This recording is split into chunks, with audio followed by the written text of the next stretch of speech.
ذلك نتلو عليك من الآيات والذكر الحكيم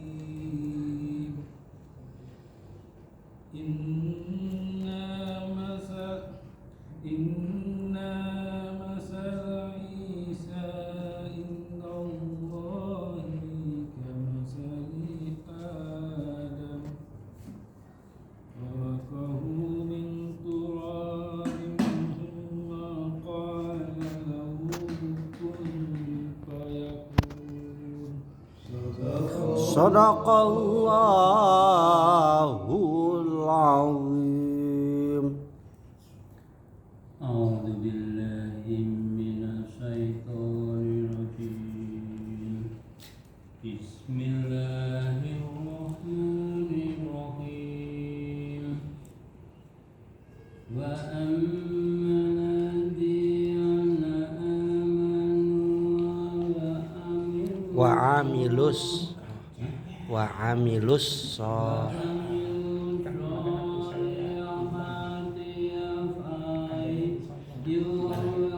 fayuwaffihim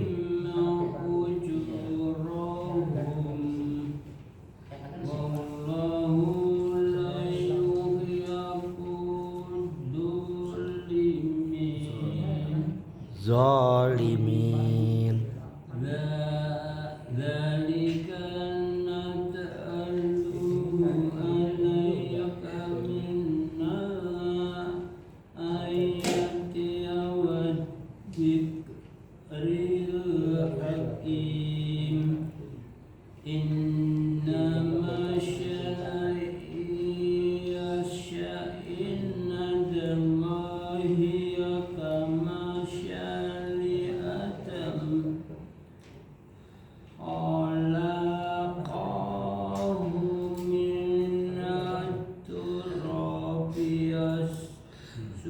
Min turabin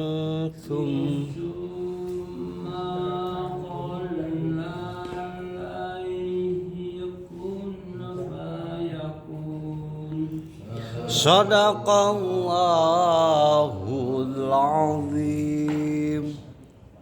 A'udzu billahi minasy syaithanir rajim. Bismillahirrahmanirrahim. Wa ammal ladzina amanu wa 'amilus sholihati wa yuwaffihim ujurahum wallahu la yuhibbuz zalimin. Dzalika natluhu 'alaika minal ayati wadh-dhikril hakim. Inna mathala Isa 'indallahi kamathali Adam khalaqahu min durabin thumma qala lahu kun fayakun. Sadaqallahul azim. A'udzu billahi minasy syaithanir rajim. Bismillahirrahmanirrahim.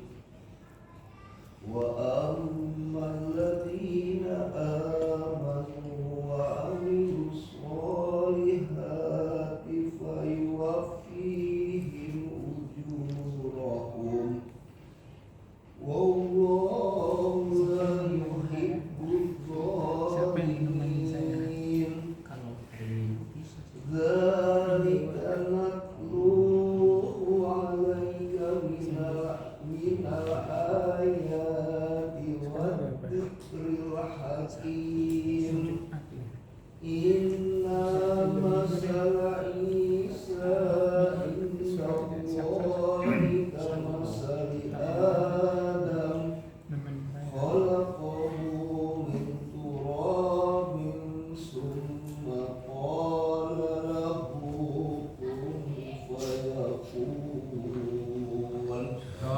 Sadaqallahul azim. Nah, semua ya. Yuk kita sambil ngobrol. Bismillahirrahmanirrahim. Qala al-mu'allif rahimahullahu ta'ala wa nafa'ana bihi amin.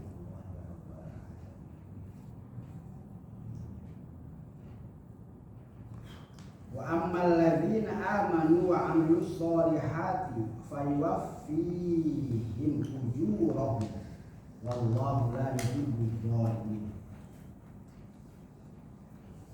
Ketika bicara orang yang beriman, setelah beriman mau mengerjakan amal yang soleh, maka hasilnya adalah akan memperoleh dari sababiah amalnya itu reward dari Allah berupa surga. Itu ya pokok utamanya. Perlu kita pahami bi anna jinan darul khuludil muslim. Surga itu adalah satu daerah yang diperuntukkan untuk Allah, untuk orang yang beriman oleh Allah sebagai daerah yang kekal, abadi. Tidak ada lagi alam selain daripada alam surga. Ini. Kemudian untuk siapa? Wahwa man mata alal Islam, untuk orang Islam yang wafatnya dalam keadaan Islam. Sering kali kita mendengar wala tamutunna illa wa antum muslimun, jangan sampai wafat kita nih selaku orang Islam kecuali dalam keadaan Islam. Maka Islam itu yang membatalkannya tidak lain adalah musyrik. Sedangkan keikhlasan sebagai pondasi daripada amal perbuatan keluar dari ikhlas, maka sebagai musyrik yang ringan. Syirik pun yang ringan, musyrik yang ringan adalah tidak ikhlas dalam mengerjakan ibadah. Jangan sampai nanti kita beribadah kepada Allah disebut oleh Allah ya murai, wahai orang yang senang riya dalam melaksanakan ibadah, pengabdian kepada Allah. Wa ya mukhadi, wahai orang yang sedang atau yang senang menipu dirinya sendiri ketika di alam dunia. Wa ya musyrik, wahai orang yang musyrik. Wa ya kafir, wahai orang yang kafir. Jadi orang Islam saja masih ada pertanyaan. Kita ini manusia rusak, dianggap tidak fungsi sebagai manusia manakala tidak diisi dengan keimanan dan keislaman. Keislaman tidak akan fungsi jika tidak diisi dengan ilmu. Ilmu tidak akan fungsi tidak diisi dengan pengamalan, dan pengamalan tidak akan fungsi menjadi rusak sia-sia jika pengamalannya tidak ikhlas. Maka mau tidak mau kita harus memperdalam konsep syukur. Segala sesuatu sandarkan kepada Allah maka akan muncul ikhlas. Orang tidak akan ikhlas kalau tidak mengenal konsep syukur. Syukur itu adalah cara terima kasih kita yang terbaik hanya untuk Allah, bukan untuk siapapun. Jangan sampai kita masuk orang yang ahli ibadah tetapi nanti disebutnya muflis, bangkrut. Apa itu bangkrut? Ahli ibadah tapi tidak ada nilai di hadapan Allah Subhanahu wa taala. Di antaranya hablum minan nas yang paling penting. Komunikasi antara manusia dengan manusia itu penting sebagai dasarnya ibadah juga. Karena kalimat roja di dalam pandangan Islam, jangan sampai kita memutuskan daripada rahmat Allah, sababiah memutuskan daripada rahmat Allah tidak lagi berkomunikasi dengan baik antara manusia dengan manusia. Gitu. Kalau Ustaz Jupri baiknya hanya sama janda saja, lain ceritanya. Ya kalau ada janda baik, saya mah suka ngasih. Jadi baiknya itu baik unsur ibadah. Iya. Mana ala maksiatin, siapapun orangnya yang menolak terhadap kemaksiatan, walaupun tidak maksiat maka dosanya sama. Lalu kemarin kita nyoblos tuh. Ini orang yang dicoblos melakukan kemaksiatan, apakah kita mendapatkan dosa dari perbuatan kita? Maka ada dua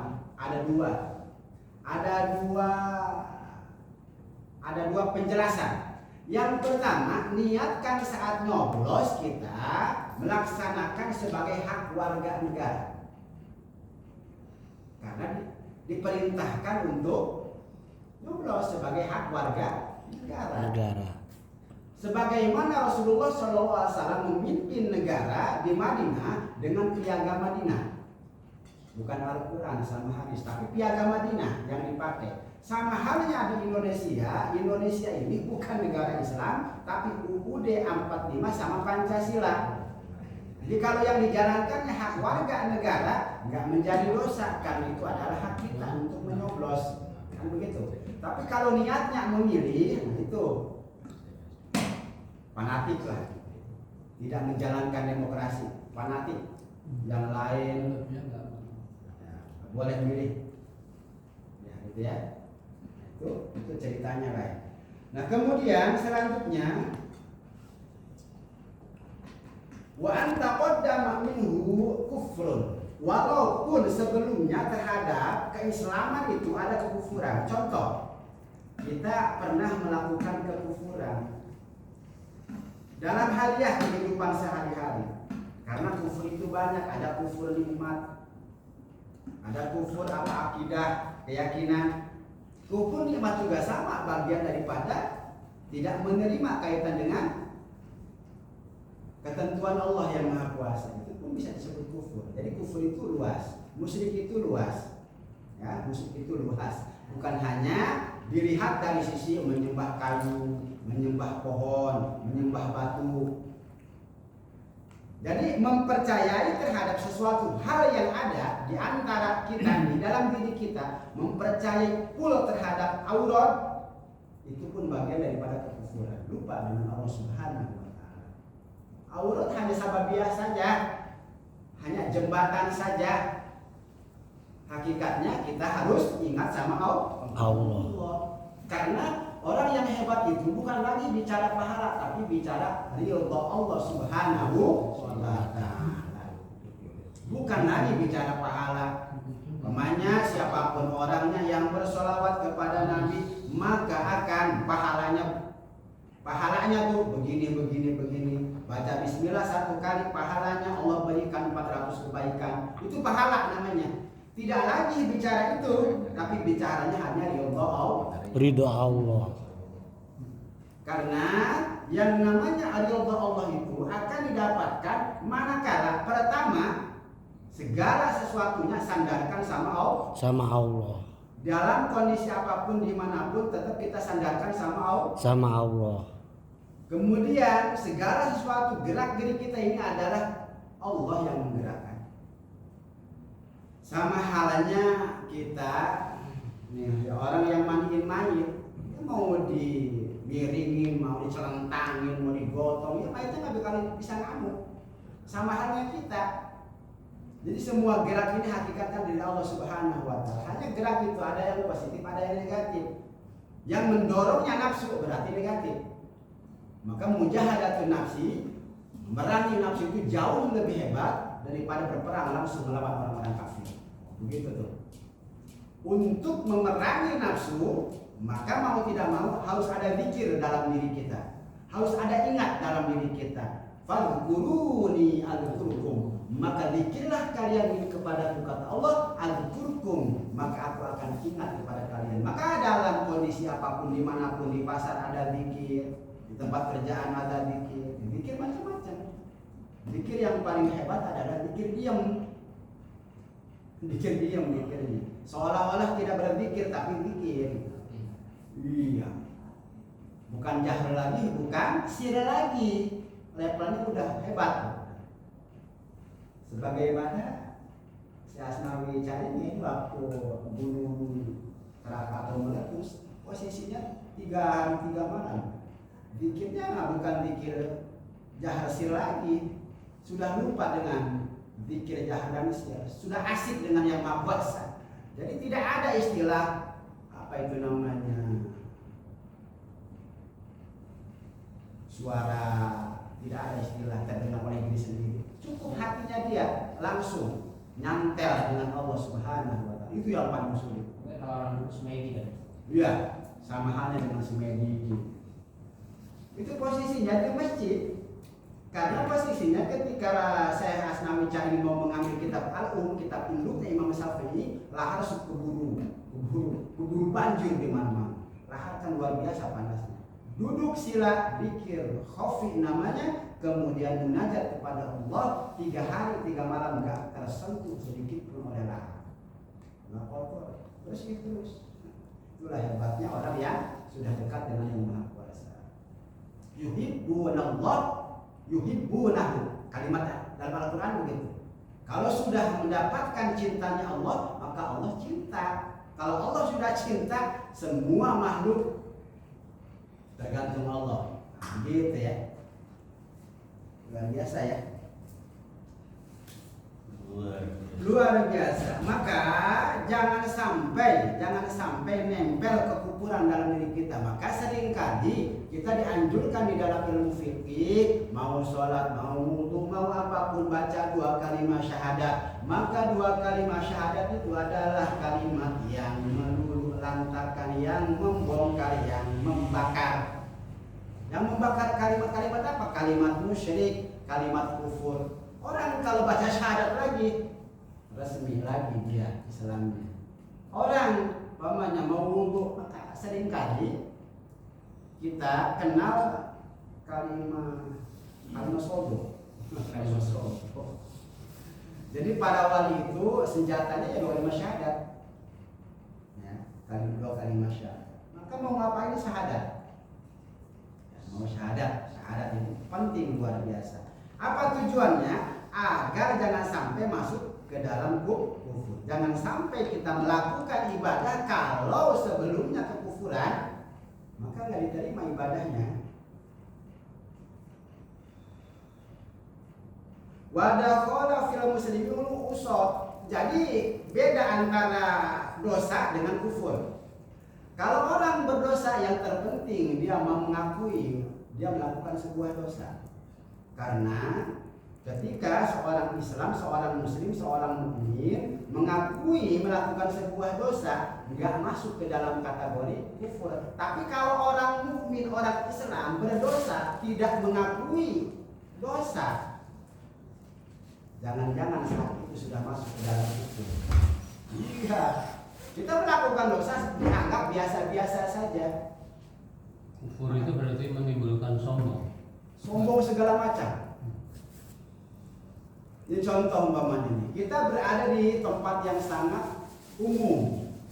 Kalau kita punya benteng di tempat yang umum tersebut, maka insya Allah benteng itulah yang akan menjaga kita.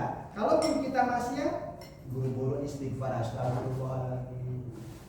Karena segala sesuatu yang datang, yang didatangkan oleh Allah di alam dunia, manusia itu tidak lepas daripada istirsalil nikmah. Euforia dalam umat lupa sama Allah. Allah hajar dengan air, Allah hajar dengan api, Allah hajar dengan longsor, Allah hajar dengan banjir. Nah itu terkadang euforianya terlalu berlebihan. Terkadang nih dalam suatu daerah dulu pernah juga kejadian di Pertesayat namanya.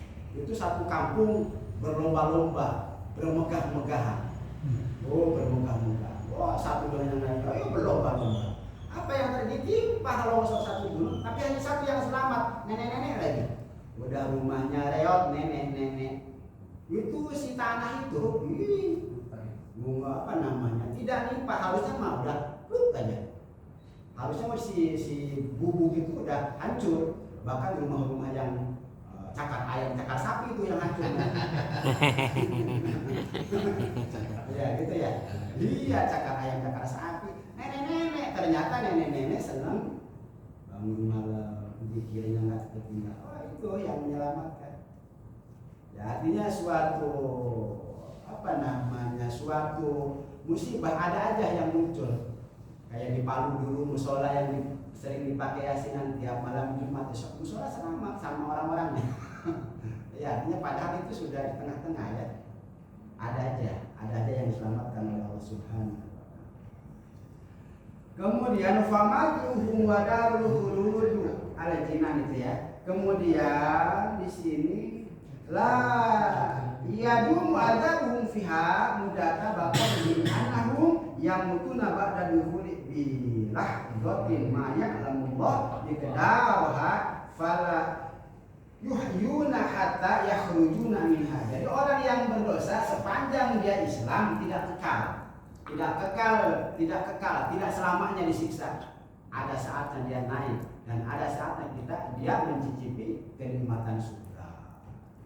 Jadi orang Islam itu hebatnya begitu. Tapi kalau orang kufur mau ngejungkel balik sehebat apapun ibadahnya, kalau dia terjang dengan musyrik dan kufur itu nggak ada, nol. Karena syarat diterima ibadah itu Islam dulu.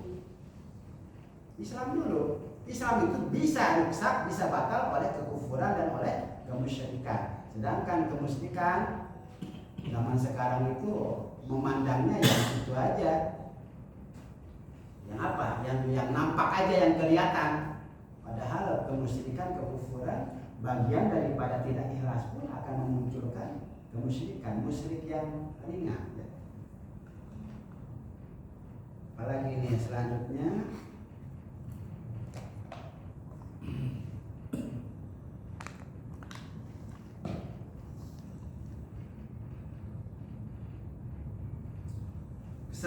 adalah di sini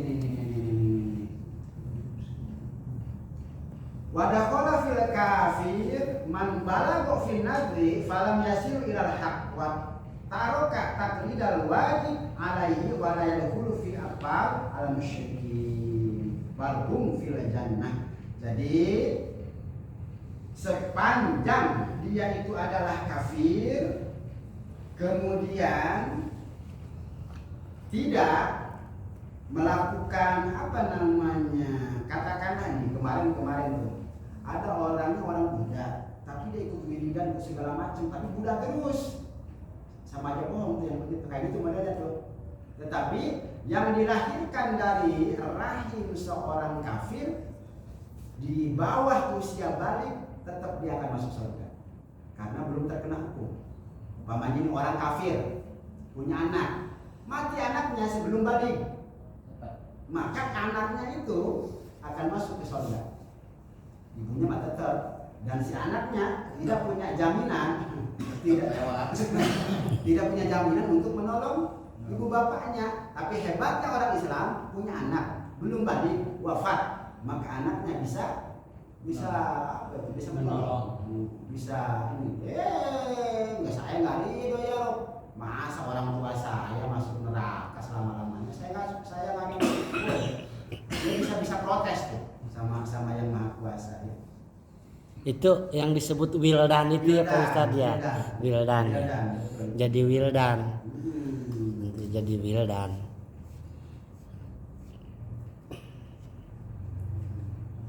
Ya. Wallahu a'lam. Bismillah. Wallahu a'lam bishawab. Lalu kalau macam plastiknya dikasih Plastiknya. Ini lagi pada ini ya. Ngobrol